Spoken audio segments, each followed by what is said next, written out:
అండి మేమైతే సంక్రాంతికి అరిసెలు చేసేసుకుంటున్నాము. ఇంక మా మమ్మీ అయితే ఇక్కడ 3 రోజుల ముందే బియ్యం నానబెట్టింది అనమాట. అంటే 2 నైట్లు నిద్ర చేసింది. ఇక 3వ రోజు చేద్దామని చెప్పేసి ఇగో బియ్యం అయితే కడుగుతుంది అనమాట. చిల్లులు గిన్నెలో వేస్తే నీళ్ళన్నీ వడుతాయి కదా.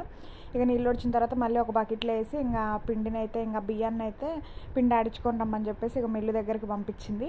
ఇక ఇక్కడైతే సామాన్లన్నీ సర్ది పెట్టుకుంటుంది. ఇక పిండి వచ్చేసరికి ఇక అన్నీ సర్ది పెట్టుకుంటుంది. అది ఆ చట్టు ఉంది కదా, చట్టుకేమో అందులోనే పాకం పట్టేదనమాట. దానికి బూడిద రాసి పెట్టుకుంది. మళ్ళీ అడుగు అంటుతుంది కదా, అట్లా అడుగు అంటకుండా బూడిద రాసి పెట్టుకుంది. ఇంకా తర్వాత అయితే ఇక్కడ ఎండు కొబ్బరను యాలకులు మిక్సీ పట్టి పెట్టుకుంది. ఇక తర్వాత ఇబ్బంది అవ్వద్దని ఇంకా సరేలే అని చెప్పేసి ఇక బెల్లం దంచుతుంది. పిండి వచ్చేలోపు బెల్లం దంచుదామని చెప్పేసి ఇంకా బెల్లం దంచుతుంది. ఇంకా అప్పుడే పిండి కూడా తీసుకొని వచ్చారు. ఇక పిండి పక్కన పెట్టేసి ఇక్కడేమో బెల్లం దంచుతుంది. మా పెద్దమ్మేమో ఒకవైపు పిండి ఏమో జల్లెడ పడుతుంది అనమాట. అంటే రాళ్ళు ఏమన్నా అవి ఉంటాయి కదా, పలుకులు అట్లా అవి ఉంటాయి కదా అని చెప్పేసి ఇక పెద్దమ్మేమో పిండి జల్లెడ పడుతుంది. ఇక ఇక్కడేమో పాకం అయితే ఇంకా పొయ్యి మీద పెట్టేశారు.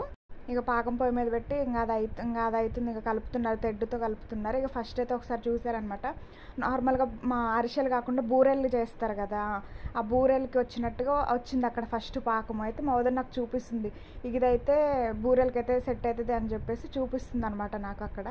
ఇక మళ్ళీ అందులోనే వేసింది. ఇక అరిసెల పాకం ఇంకా రాలేదులే అని చెప్పేసి ఇక మళ్ళీ తీసి మళ్ళీ అందులోనే వేసింది. ఇక మళ్ళీ వేసి ఇక కొంచెం సేపు ఉంచిన తర్వాత ఇక మళ్ళీ ఒకసారి వేసింది. మళ్ళీ ఇంకోసారి చూసినాం. ఎప్పుడైనా కూడా సరే పాకం అంటే మంచిగా దగ్గరకు ఉండలాగా వచ్చి చేతికేమో మెత్తగా తగలాలి, ప్లేట్లో వేస్తేనేమో టంగు నానాలి. అప్పుడు కరెక్ట్ పాకం వచ్చినట్టు మంచిగా గుర్తుపెట్టుకోండి, అప్పుడు అరిసె మంచిగా వస్తుంది.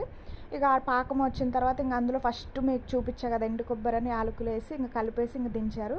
ఇక దించి ఇక అందులో ఇంకా బియ్యం పిండి వేసి కలుపుతున్నారు అనమాట. మా మమ్మీ అయితే 2 కేజీలన్నర బియ్యం తీసుకుంది, దానికి కేజీన్నర బెల్లం కరెక్ట్గా సరిపోయింది. అసలు పిండి తగలలేదు, మిగలలేదు, అసలు కరెక్ట్గా సరిపోయింది. పాకం కూడా కరెక్ట్గా వచ్చింది.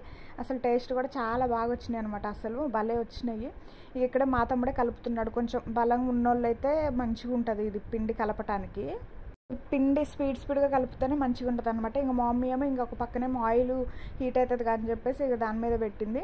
ఇగో పిండి కూడా మొత్తం పట్టింది చూడండి. అసలు కరెక్ట్గా సరిపోయింది పిండి. అసలు ఎంత మంచిగా వచ్చింది అప్ప కూడా, అసలు చాలా మంచిగా కుదిరినాయి. మా తమ్ముడు మా అమ్మని ఇంకా కలపలేకపోతున్నాయి. ఇంకా అంటే సరేలని చెప్పేసి ఇంకా లాస్ట్కి మా మమ్మీ కలిపింది అనమాట. అగోని చూడండి అక్కడ ఇద్దరు కలిపి పట్టుకొని కలుపుతున్నారు. ఇక మా డాడీ వాళ్ళేమో అప్పుడే పండగని తీసుకొచ్చారు, భలే చేస్తున్నారు కానీ మా డాడీ వాళ్ళు నవ్వుతున్నారు. ఇక్కడే మా పెద్దమ్మ ఇంకా రెండో వాళ్ళ ఇంకా పల్లెటూళ్ళలో అందరూ కలిపి చేసుకుంటారు కదా, ఇంకా రెండో వాళ్ళ పిండి జల్లెడ పడుతుంది. ఇక మమ్మీ వాళ్ళు అన్నిటికీ రెడీ చేస్తున్నారు. ఇక ఇక్కడ జాడి మూతతో ఇంక అప్పలు చేస్తారు అనమాట. ఫస్ట్ కొంచెం తత్తర చేశారులేండి, అంటే అక్కడ నూనెగా అయిపోయింది, అన్నీ రెడీగా పెట్టుకోలేదు. ఫస్ట్ పెట్టుకున్నా అనుకున్నారులే కానీ మెయిన్ ఏమేం కావాలో అయ్యే రెడీగా పెట్టుకోలేదు. ఇంకా రెడీ పెట్టుకోవడం దానివల్ల ఫస్ట్ కొంచెం తత్తరబిత్తరైంది. ఏదో ఒక పిచ్చి లోట తీసుకొని వచ్చింది మా మమ్మీ. ఇక దాంతో ఫస్ట్ అప్ప సరిగ్గా ఒత్తటం కూడా రాలేదనమాట. ఇగో చూపిస్తూ ఉండండి ఫస్ట్ ఏ లోటతో వస్తుంది, అది ఈ లోటతో వస్తుంది. ఇక అప్ప సరిగ్గా రాలేదు. అరిసెలు వస్తే చక్కేమో ఎవరింట్లో లేకపోవటం వల్ల కొంచెం ఇబ్బంది అయింది. ఇంకా తర్వాత మా పెద్దమ్మ ఏం చేసింది, కొంచెం పెద్ద లోట తీసుకొని వచ్చింది. ఇంక వాటితో వచ్చేసరికి ఇక కొంచెం మంచిగా వచ్చినాయి అనమాట. ఇంకా తర్వాత నుంచి ఇంకెక్కడోళ్ళు అక్కడ సెట్ అయిన తర్వాత ఇంకా అంత ఇబ్బంది ఏమి అనిపించలేదు. ఇగో ఈ లోటతోనే వస్తారు. ఇంకా తర్వాత అరిసెలు అయితే అసలు చాలా బాగున్నాయి. అసలు ఎంత మంచిగా వచ్చినాయి, అసలు అడావిడి అయింది కదా. ఎలా వస్తాయేమో అనుకున్నారు, మంచిగా వచ్చినాయి. ఇంకా ఒకరి తర్వాత ఒకరు చేస్తారు. పల్లెటూరులో అంతే కదా, అందరు కలిసి మంచిగా చేసుకుంటారు. ఒకరి తర్వాత ఒకరు చేసుకున్నారు. ఇంకా అయిపోయేసరికి నైట్ అయినాయి. అసలు భలేగా అందరూ మంచిగా కూర్చొని ఇంకా టీలు తాక్కుంటూ చిన్నగా చేసుకుంటూ ఇక నైట్ వరకు చేస్తూనే ఉన్నారు. అసలు అందరు అప్పలు కూడా మంచిగా కుదిరినాయి. అందరు కలిసి కూర్చొని ఒకరి తర్వాత ఒకరు వేసుకున్నారు. అసలు నాకైతే భలే అనిపించింది, అందరు ఇలా చేసుకుంటే భలేగా ఉంటాయి కదా. ఇక చూడండి అరిసెలు అయితే తిన్నాయి, సూపర్ వచ్చినాయి, చాలా బాగున్నాయి.